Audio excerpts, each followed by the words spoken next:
YouTube came out.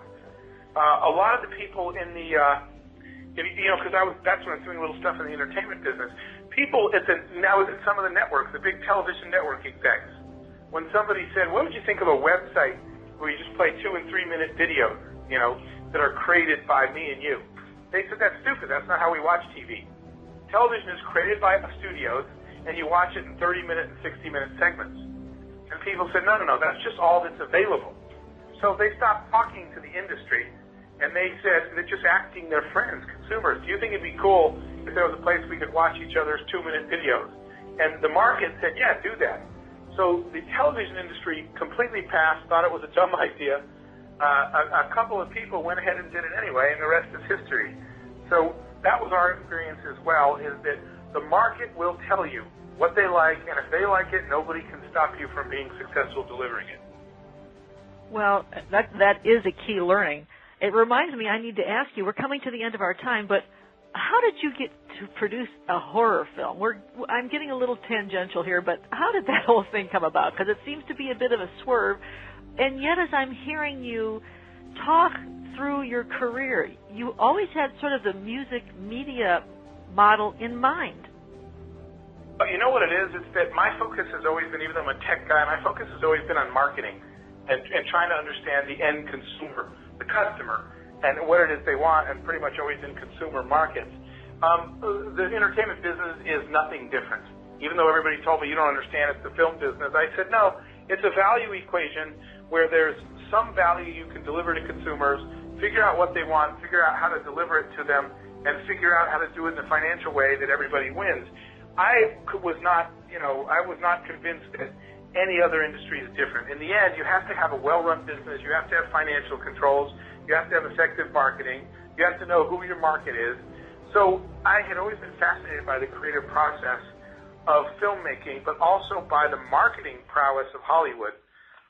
So I was taking a break from technology, honestly, is why I sort of went that direction. But I was kind of testing a theory that if you practice good entrepreneuring and business management principles, it's interesting because all these people told me, Jeff, 90-something% of all independent films will never make a dime. They'll never see the light of day. And then they were telling me that fact while they were telling me, you don't know anything about the film business. You're just a business guy. And I kept thinking, don't those two facts go together?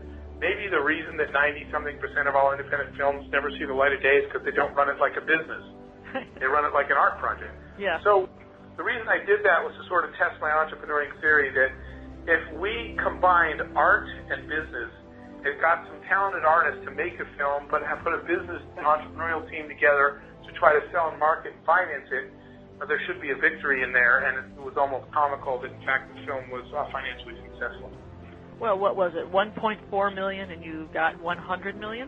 Yeah, it's probably been to 45 different countries. It's still on cable TV. It's done well. And but again, some things are luck, which you'll always take that. Some things are timing. You'll take that too. But I think part of it is we applied our entrepreneurial principles to this industry, ran it like a business, and it seems to work. Well, and we are at the end of our time. We didn't even get to your latest gig, which is Enable Holdings. Anything you want to tell us about what you learned there?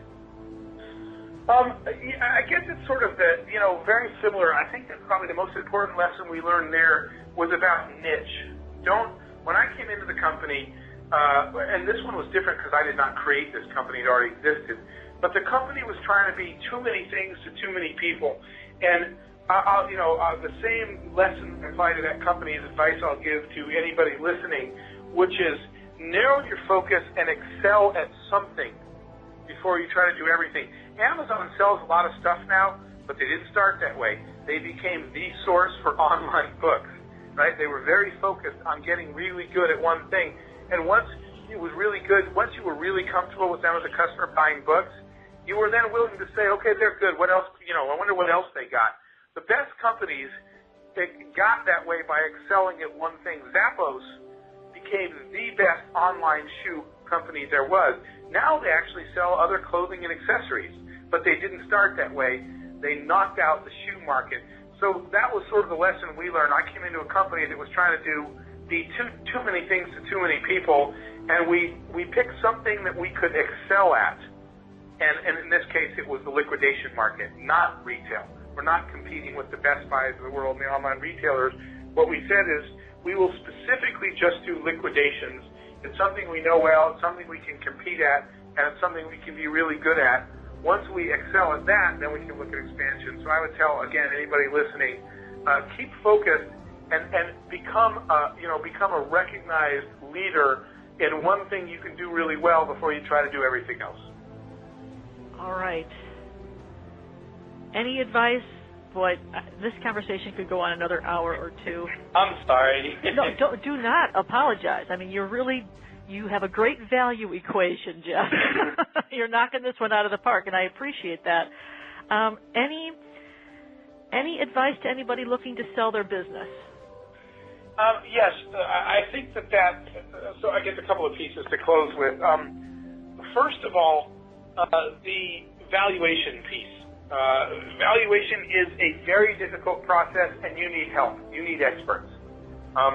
Again, that there's part science and part art to that. In the end, you're going to get what you can get for the company, but go get help to get a valuation for your company and a justification for your starting point.